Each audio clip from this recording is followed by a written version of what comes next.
Hello, and welcome to The Spark, a view of innovation in healthcare. I'm Rachel Schreiber, your co-host, and in this episode, we're speaking with Dr. Joseph Webb, CEO of Nashville General Hospital. Dr. Webb is the author of the Health Equity Model, a hub and spoke of healthcare delivery process founded on the principles of evidence-based management. The model addresses health literacy, creates referrals to care through community organizations, and ensures continuity of care. We're really excited to speak with you, Dr. Webb. I view you as a leader in this type of unique approach, and it's really important, the work that you're doing in healthcare. And I'm also joined by Stuart Hansen, CEO of Avenir Health. Thanks a lot, Rachel. Oh, sorry, go ahead. No, thank you. It's a pleasure to be here. Great to have you. Thank you for joining us. And thanks, Rachel, for the intro. Dr. Webb, first of all, I'll just give you kudos. I love your city. But I also really, really love the work you're doing, and the Webb model is really inspiring. So super excited to have you join this conversational dialogue that we're having with industry leaders that are really impacting healthcare. One of the first things we always cover with our guests is we like to really dig in personally into your source of motivation, because you know this as well as we do. Changing anything in healthcare is hard. There's so much complexity. There's so much critical or kinetic energy and momentum around the status quo, but it's so important. And it really takes passionate leaders like yourself with persistence, with faith, with drive, with resiliency. And I would love to peel back and understand kind of what gave you the inspiration, or what inspires you every day to do the great work that you're doing at Nashville General and more broadly. Yeah, that's it's a privilege to be able to express that to a broader audience as to how I go about getting myself motivated every day to come in. And I tell people that while this is a job, I feel blessed that I don't feel like I go to work every day. It's a passion, right? I've been in healthcare a number of years. I started my career in behavioral health, and really learned a lot about, from the very beginning, dealing with individuals with personal issues, and fast forward, moved into the acute care, medical acute care setting, and that's where I spent most of my time.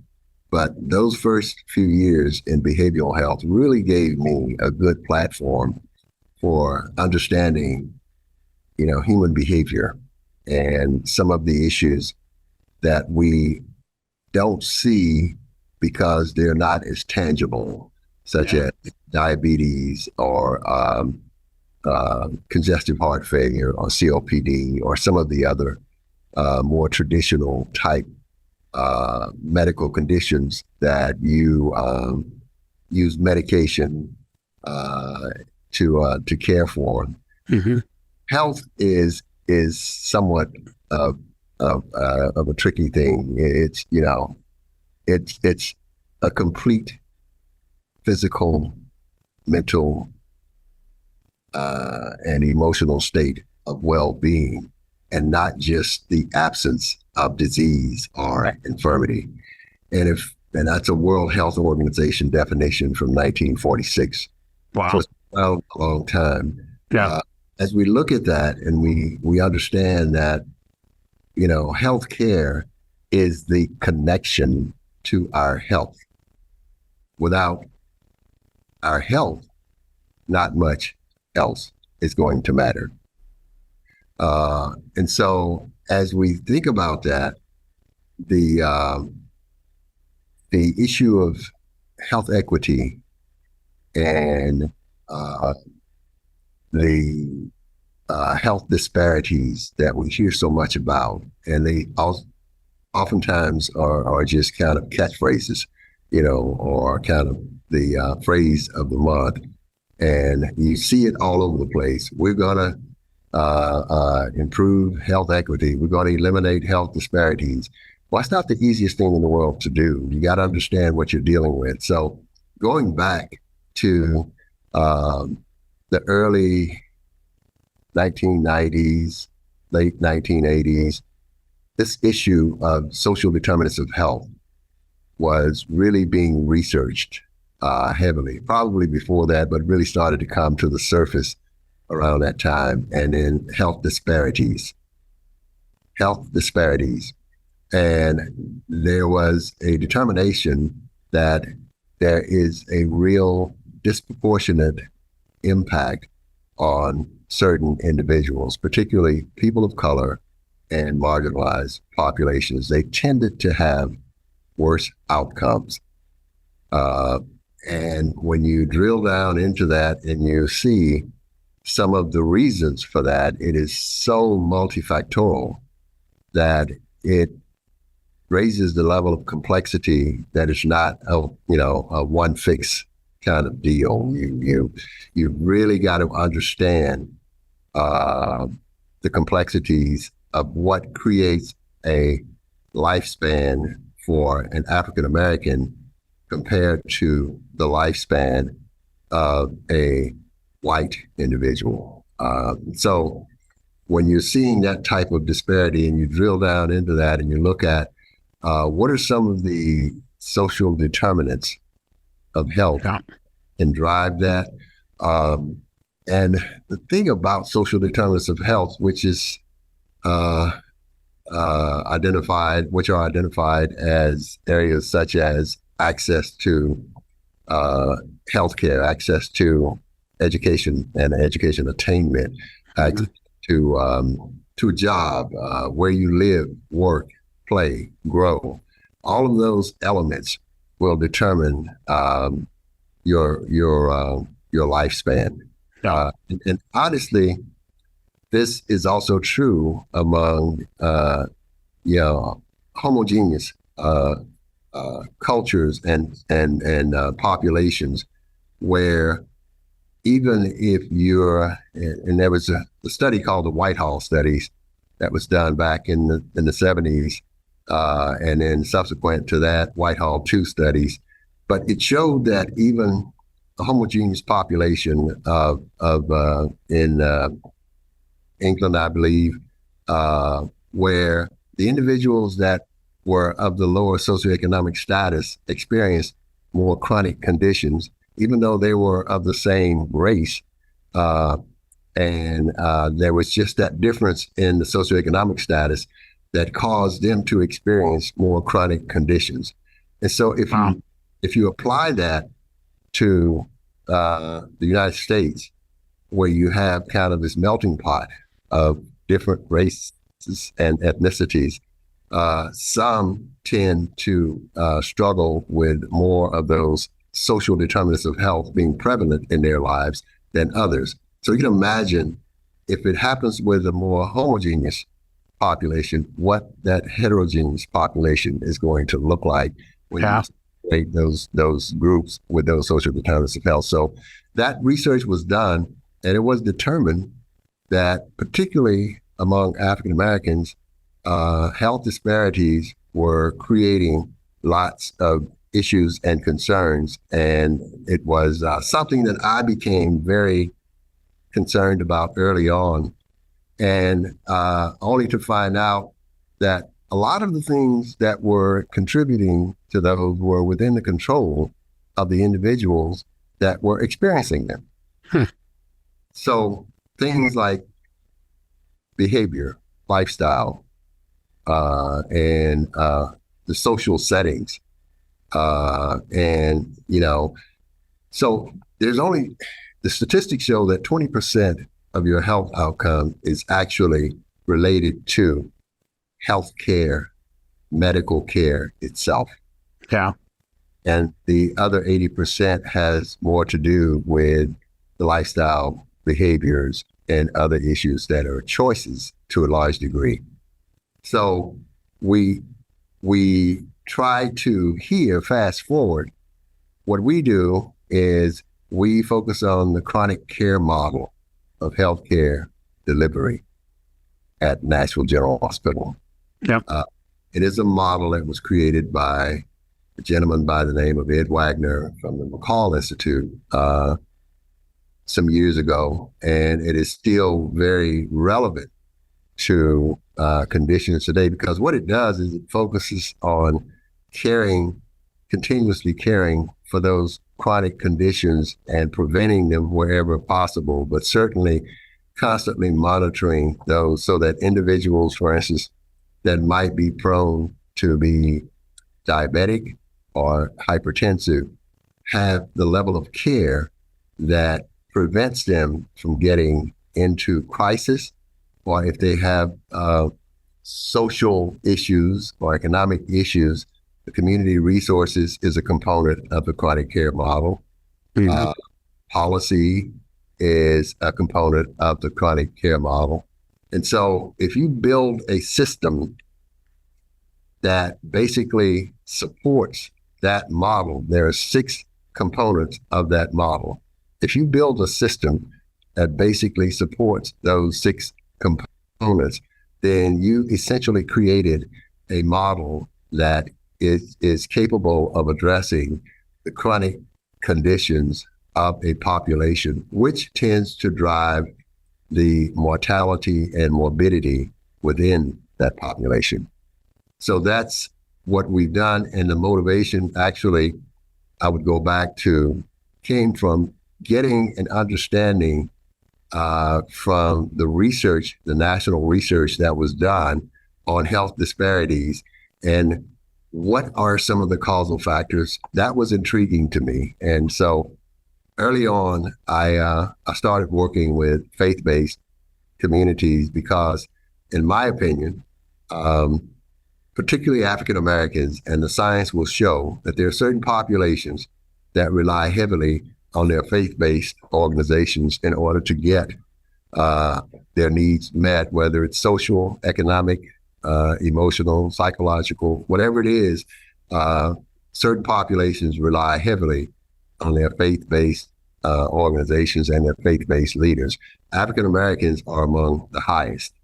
And so it's a natural fit then that if we can engage our faith-based leaders with a better and learning and understanding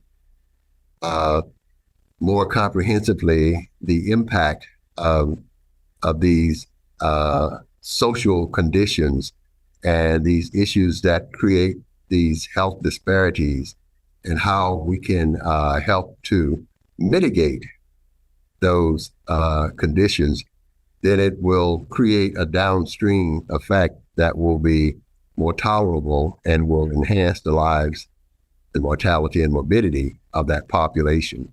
And so, love it. I can get into that later on under the innovative aspects of what we have done here. And I also did it earlier in my career. So it's a kind of like an upgrade in the faith-based approach. Cool. That's what we've done here in Nashville.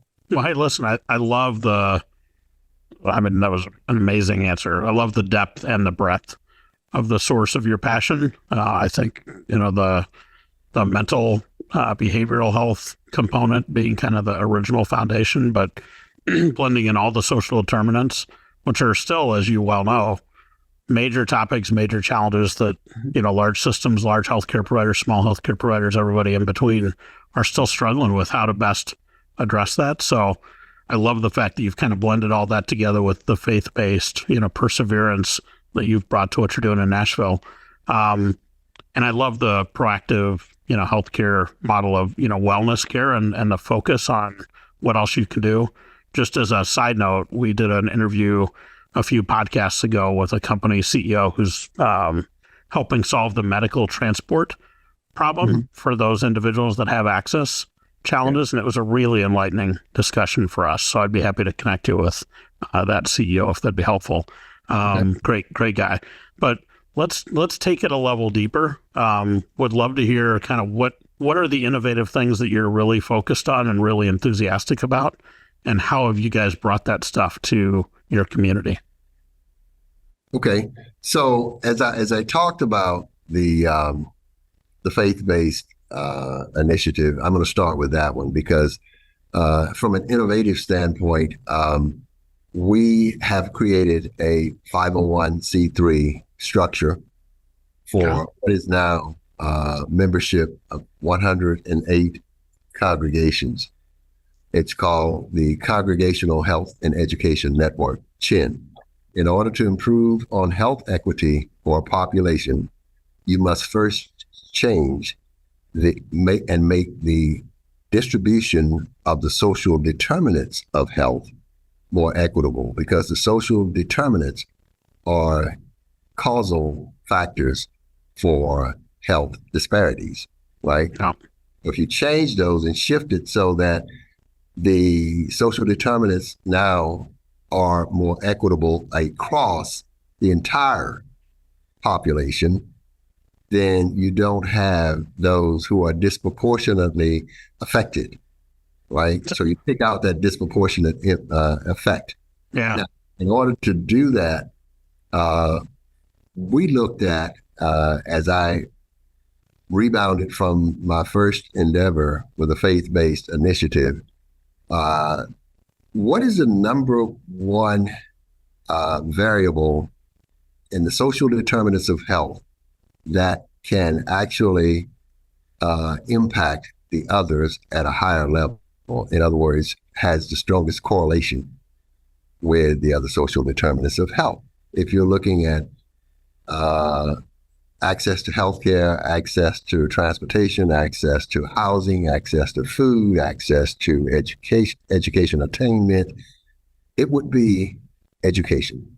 Because on the social gradient of health, the higher your education attainment, the higher you tend to be statistically on the social gradient of health. Yeah, makes right? sense.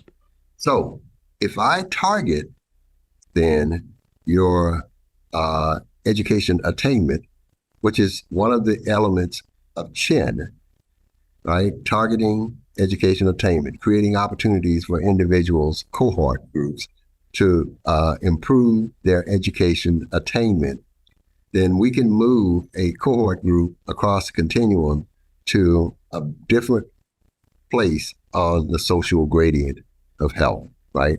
If you go from Makes sense. high school education to having, a college education or an associate's degree or a trade degree where your income now goes up, you're going to shift on that social gradient.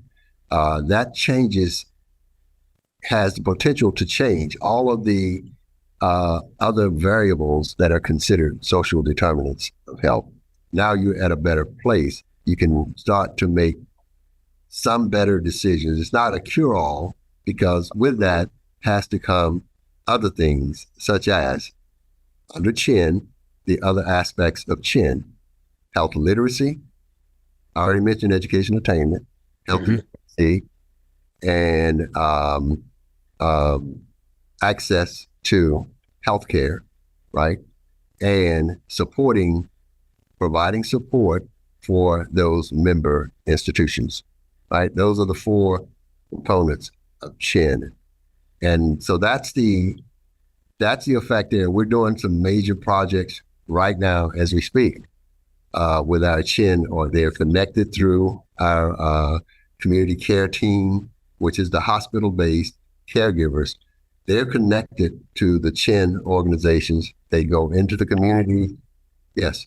Just really quickly, I want to make sure the four areas were health literacy, educational access, healthcare access, and what was the fourth?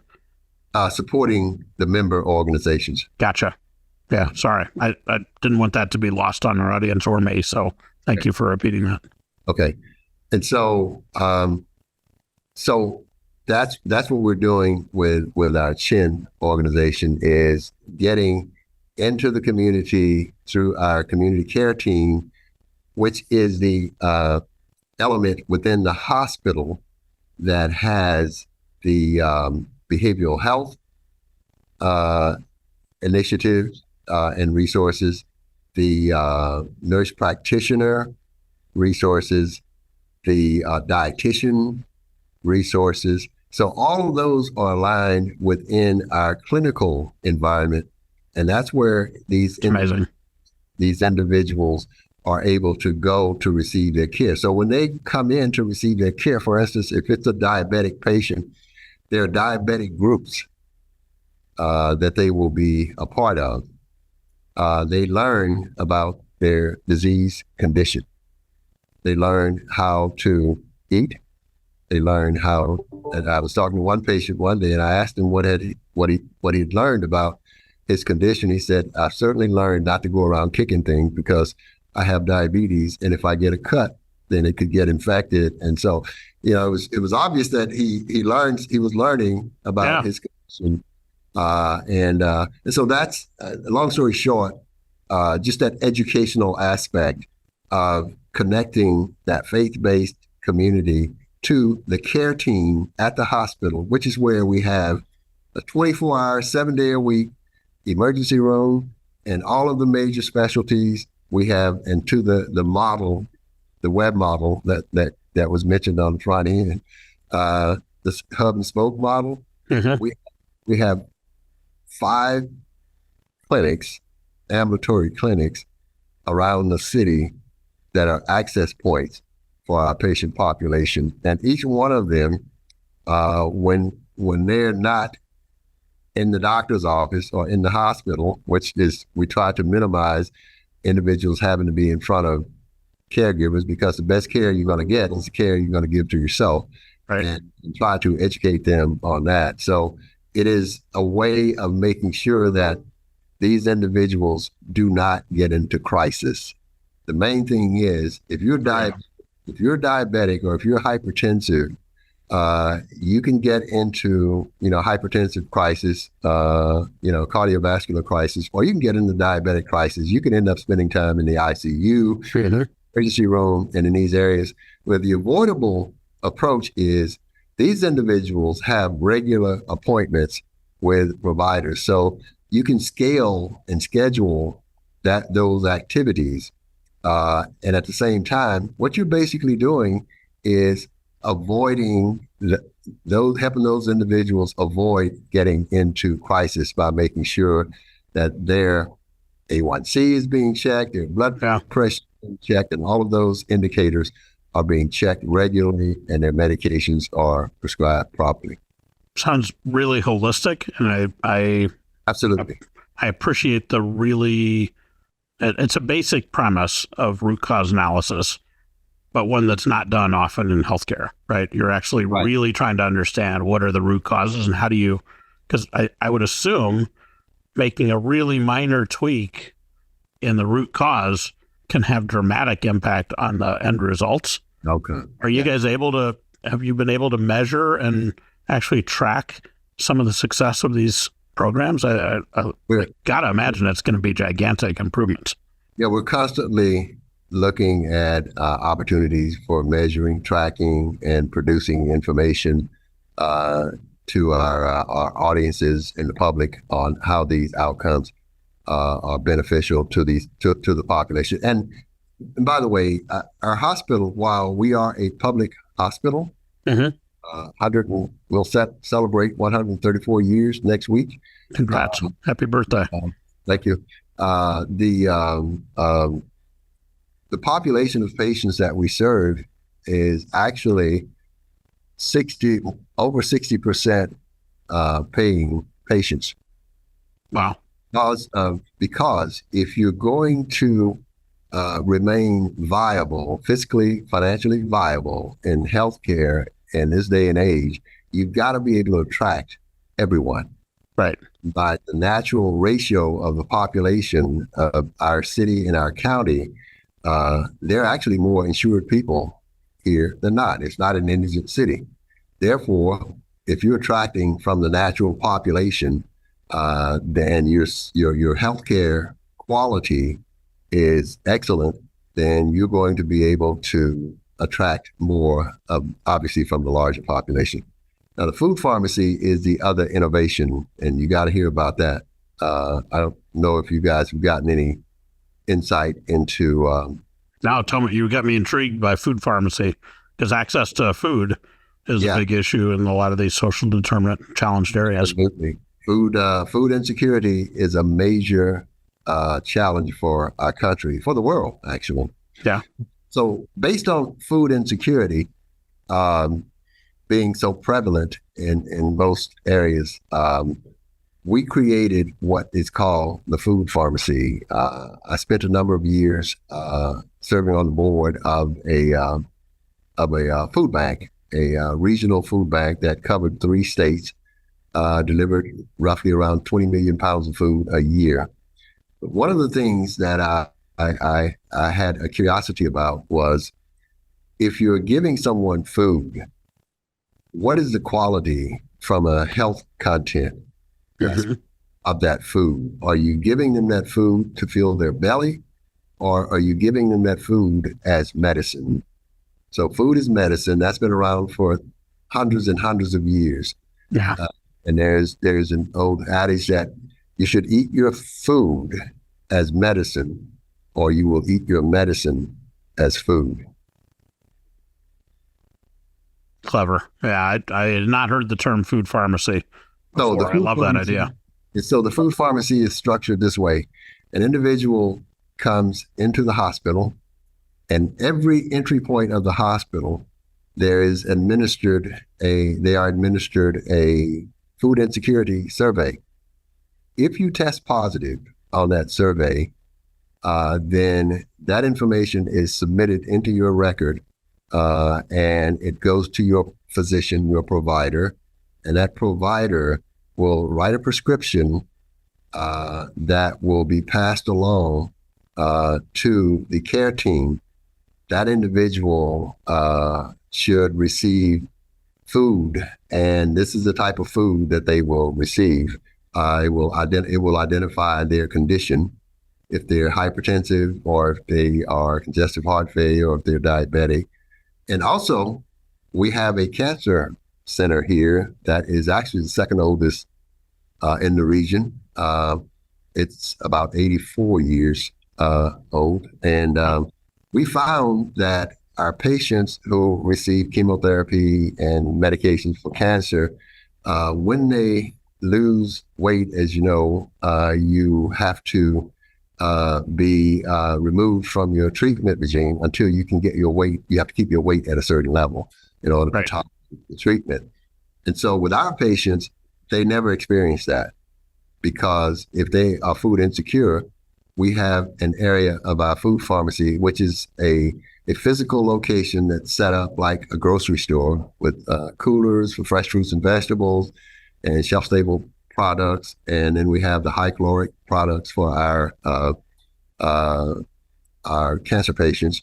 And so the physician writes the order, then the dietitian who is employed there in the food bank and in the program, in the food pharmacy and in the program, will make sure that the individual, when they come in, usually by appointment, they will be given a tote bag and the foods that they need, they will pick up. And they stay on that until there's a transition, a reasonable transition off.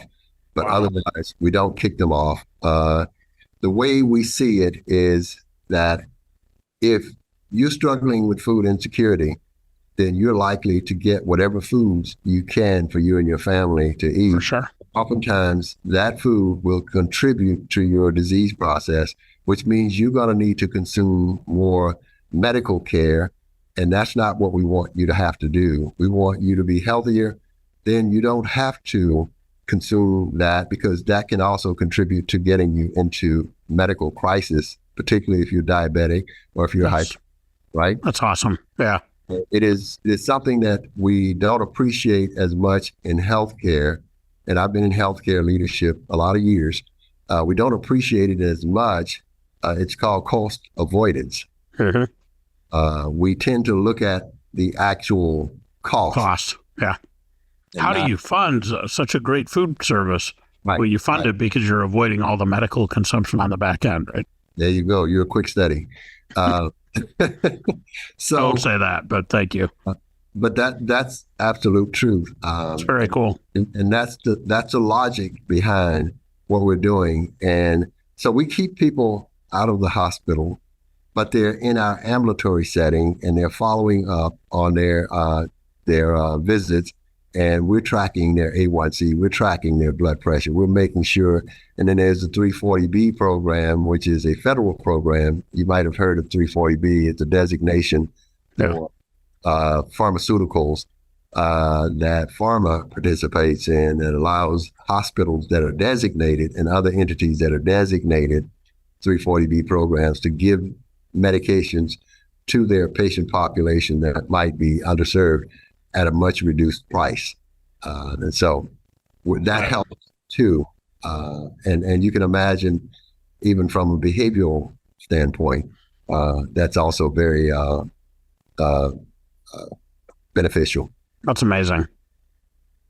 Great work. I love hearing that story. I don't know where we were with the questions, but no, you hit it out of the park. I think Rachel's got another one for you. Looks like. Yeah. I was curious as far as the barrier. This model is really important, and I know that on the food pharmacy, the traditional model of food banks is lower cost food being distributed, or it's often like the second day old. There may be a level of bakery goods or high carb, which goes against the goal of health improvement with many of the chronic conditions. And so the offering food right. that are more diverse and healthier, that's extremely important and good work. What are some of the challenges you faced in implementing this model, or if there's other leaders that are interested in implementing something similar in their community? Like, what are some of the challenges or barriers that someone needs to be aware of that you've been able to overcome? Well, as a public hospital, one of the challenges we face has been and probably will remain political, because politicians tend to transition in and out, and you never know what types of policies are going to be in place or what kind of funding is going to be in place. And there's a need for cities and counties to provide some support, at least for healthcare for the population that is indigent.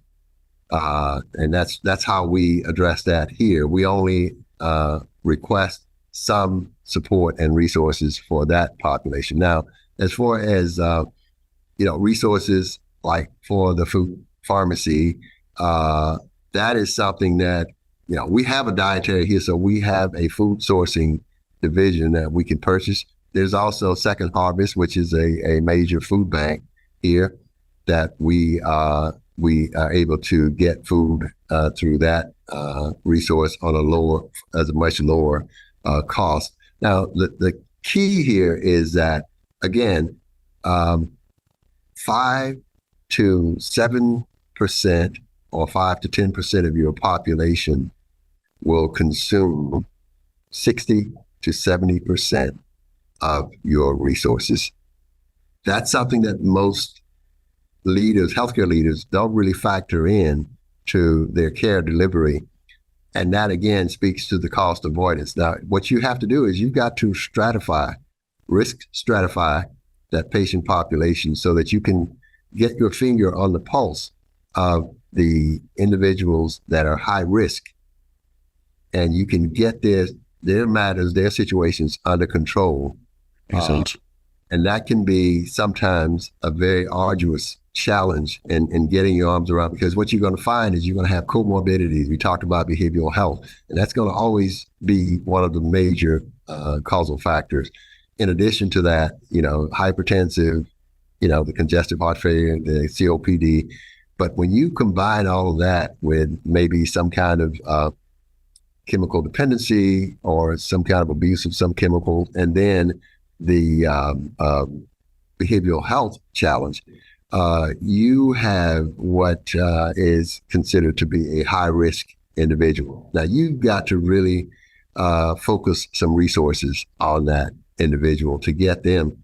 And that's going to be, while that's a minority of your patients, they're going to consume a majority of your costs. So if you don't manage that properly, you can really run into some cost issues or some financial issues and just trying to cover everything and everybody with the same level of resources. You don't need to do that. That low risk patient, you just need to monitor them and to make sure they have what they need so that they don't start to transition into the moderate or the high risk.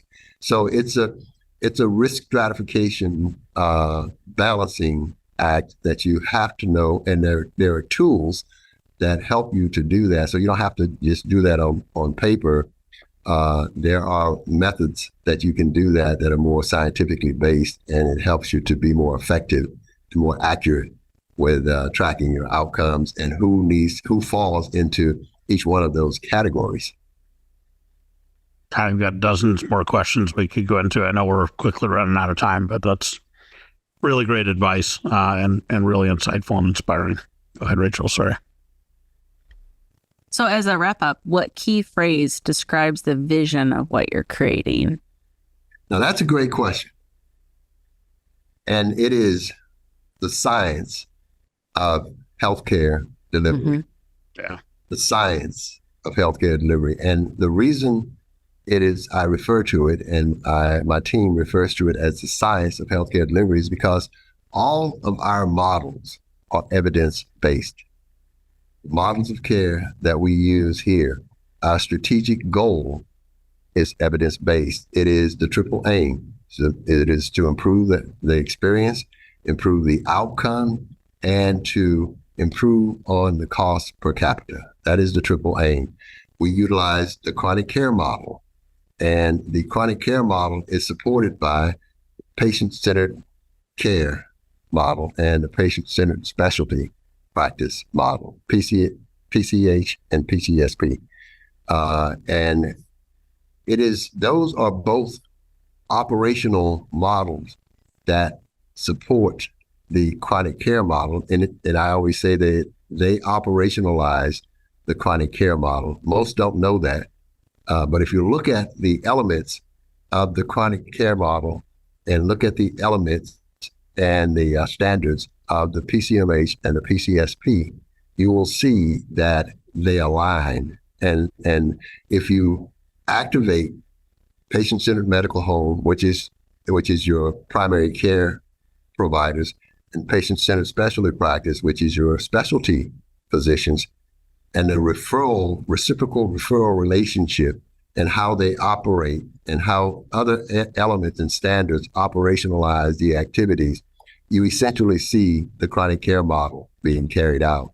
So we did that not in advance of knowing that the two actually work so collaboratively together, but as we studied the elements of each, we found that this is perfect, and all we have to do is to make sure that we continue to execute both under this model. And so those are the things that we use. So everything that we do here has a proven outcome associated with it, and not something that we just made up on site.